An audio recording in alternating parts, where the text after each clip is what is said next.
Before we even start talking about this car that's next to me, the first thing is everybody relax, calm down, don't worry. This car is not the CTS-V replacement. I repeat, this car is not the CTS-V replacement. Well, what is it? It's the 2020 Cadillac CT5-V. And this is all a little bit confusing, I know. Before, the CTS and ATS-V were the top performance iteration in the Cadillac sedan family. Think BMW M3 and M5, Audi RS5 and Audi RS7. But now with this CT5-V, it has a 3-liter twin-turbocharged V6 that makes 360 horsepower and 405 pound-feet of torque. That is a significant decrease in power output compared to the outgoing CTS-V, which had a 6.2-liter supercharged V8 making 640 horsepower and 630 pound-feet of torque. What this V now is more of the mid-tier model. This more directly replaces the CTS-V Sport, which made 420 horsepower and 430 pound-feet of torque. If we use that Audi lineup again, you could think Audi base like an A5, and then you have the S5 and then the RS5. This is that mid-tier performance model where it blends the sportiness with some of the luxury and kind of the mid-tier. It combines all the different things. 10-speed automatic transmission in this vehicle, 4th generation magnetic ride suspension. This one here is option with all-wheel drive. I've been spending the past week with this car. Again, it's not a CTS-V replacement, so no, I wasn't doing 600 plus horsepower V8 burnouts in this car, but I have learned a couple things about it. And before we hop in and talk about the interior and take it for a drive, I have the window sticker here. So the base price for a 2020 CT5-V series is $47,695. This car has a couple options, the premium package, the driver awareness plus package, and a couple other things, bringing it to $57,310 as options. So just about 58 grand delivered. And I think one of my favorite parts is the Evergreen Metallic paint. It just looks so good. It's getting a little bit darker out now, so you can't see as much of the flake, but in the sun, this paint is gorgeous. It's a good-looking refresh to the Cadillac design language. In terms of exterior styling, I really like the CT5-V. Almost all of it except for one thing, and I'll get to that one thing in a moment, but the good parts. It looks nice and aggressive up front, a refresh to this Cadillac design language with the LED blade daytime running lights. And I also really like how it kind of cuts through this front fascia. Oh, it just turned off. But it cuts through this front fascia right there through the front bumper. You got blacked out grills up front. V badges all over the place. Again, this Evergreen Metallic paint looks so nice. Around back, the sculpted Cadillac taillights too. It lights up as you approach the car at night. Quad exhaust tips. What I don't like is that the C pillar, it's got this weird like angle to it, like a little kink to it, and it's kind of strange to me. When you have a darker colored car, you don't notice it as much, but if you see a white or a silver or a light colored car, it really stands out. It's an interesting design element to me. I think it's a little bit strange, but overall, I think this car looks really good, especially finished in Evergreen Metallic. A lot of flake to it. It's getting dark out, but in the sun, you see a lot of depth to this paint. I was running errands today and just walking to the car in the parking lot, I was like, oh, dang. That thing looks nice. It's a very, very good looking vehicle. With that, let's hop in and go for a drive.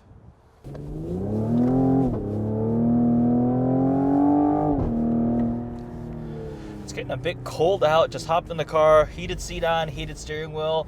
This thing also has massaged seats, which are quite nice. So let's talk about the interior. And this refresh is good on the CT5. You've got a digital cluster in the middle, displays a lot of information, still have analog tachometer, fuel gauge, temperature, and speedometer on either side. Nice center touchscreen here, which I usually use Apple CarPlay on it, but good responses. We still have some redundancy physical knobs here for volume and a home button, which is always nice. And then below that, you have a tier of climate options there. They work on kind of a toggle kind of button type of thing, and then below, heated and cooled seats. Moving to the center, you have different drive mode selectors there. We have the auto hold feature, which is nice when you come to a stop and you don't need to have your foot on the brake. The car will hold the brake for you. My big takeaway though is outside of a few pieces of carbon fiber trim, this thing doesn't really indicate that it's the V model. Even if V is now mid-tier, not ultimate performance, I have a V button on the steering wheel, which I will talk about that. But otherwise, you got some carbon trim on the center, on the doors, and then on the dash right there. It just seems like a regular CT5, which is an interesting way of approaching it, because you hop in like a BMW M340i or whatever the mid-tier one is called. Now, I distinctly remember driving an M235i and counting like 15 M badges all over the interior. They really push it into your face. Whereas Cadillac's just like, this is our V Performance Sport model. Nice. The seats are very comfortable too. I've got the massage seats going, which I just like. There's not a bunch of different settings, but you just hit the button on the left here as soon as I get in the car, have the massage setting going along the lower back. Now, we do have this V mode button, which allows you to configure a bunch of different things on your suspension, drivetrain, engine sound, transmission, all these different things in terms of the response. I have everything set to a mix of sport and track, so as soon as you hit the V button, I know I can hear the exhaust open up a bit, sounds a bit louder, and everything perks up. You do have the other normal drive modes. You have the My mode, which is independent from V mode, I believe, and then Tour, Sport, Track, Snow and Ice. Snow and Ice, this car is all-wheel drive, so you can definitely use it in the snow and ice if you wanted to. And the really cool thing is, I drove the CT4-V, and because that thing was all-wheel drive, we didn't get magnetic ride. This, even if it has all-wheel drive or rear-wheel drive, you get 4th gen magnetic ride, which is very good. I love magnetic ride because you can handle well and still ride comfortably, and you can adjust the damping. It's amazing, and it's well executed in this car, making it quite comfortable in tour mode. Other things about how it drives. It has electric steering, which I actually like a lot. It's got a nice weight to it, and it feels actually very well calibrated, very linear.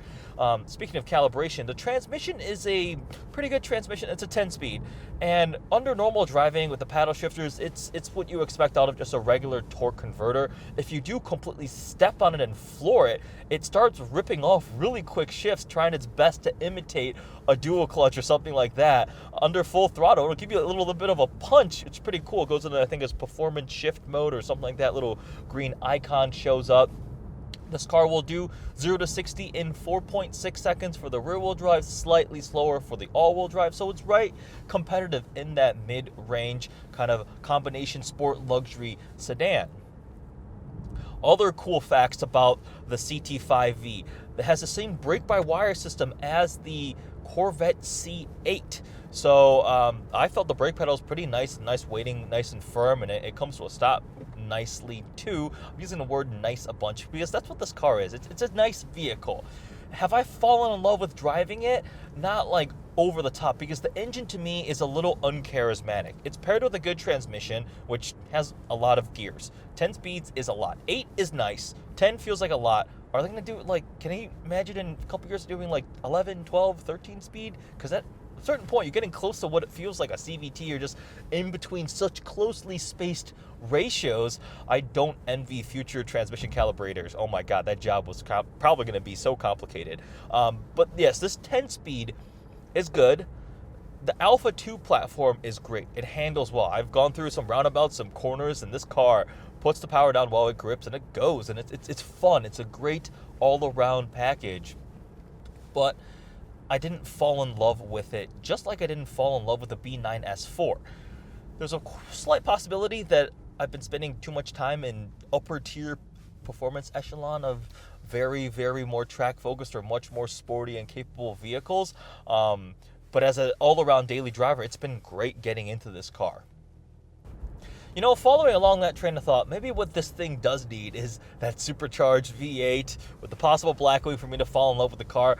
Because as I'm thinking about it, driving it now, my biggest complaint, I think, is the engine. It's just not quite as charismatic as I would like it to be. It makes good power. It's got, like, I think maybe the best torque output in its class too, over 400 pound-feet of torque. And paired to the transmission, you will always get into the power band you want. But it doesn't excite me as much. I mean, you put your foot down, that's quick. That is definitely quick. Downshift a couple times. Yeah, you hear that? It, like, the shifts will really, really speed up. All right, that is impressive. That is a very impressive trait, because normally, under normal driving, the 10-speed is the most rubbery, smooth torque converter you would have, just like cruising along to and from work. It just kind of molds the gears into one, which is what you want. You don't want to be banging off shifts when you're just trying to get your kids to school or something like that. But when you do want it to, it seems like it will do it. Magnesium shift paddles are nice too, because Audi seems to insist on using these crappy plastic ones. All right, let's see.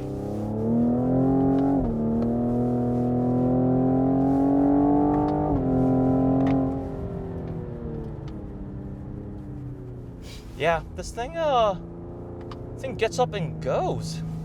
Although on that, it slowed down pretty aggressively. It asked for a downshift and it did not give me a downshift. So I am in track mode right now.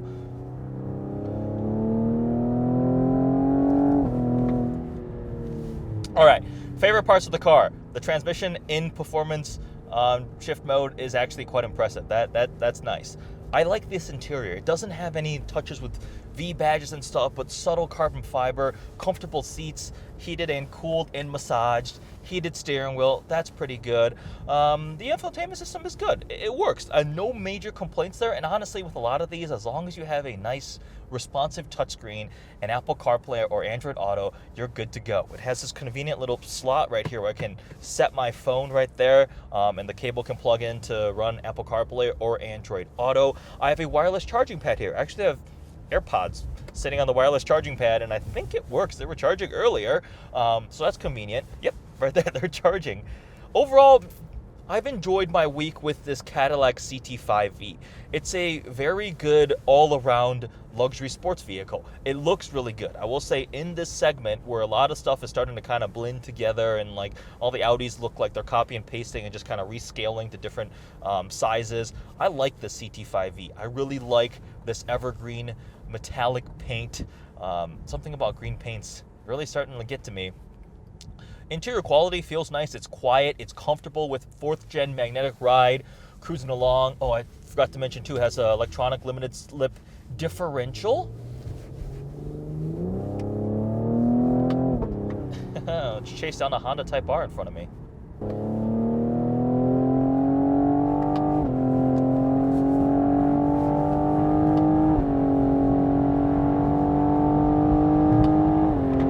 Wow. All right, so that was a quick little jaunt to the speed limit, and yeah, that's impressive. That's good power. It feels composed. Yeah, I would like to see what this car is like in the snow with that all-wheel drive system, the diff out back, the electronic control, limited slip differential. That would be an interesting combination. Still not absolutely in love with the engine. It just does its job. It outputs good horsepower, but it's not something like I would fall in love with. That same thing can be said for the V9 Audi S4 with the 3-liter twin-turbo V6. I was just like, I vastly preferred the supercharged V6 in my B8.5 gen car.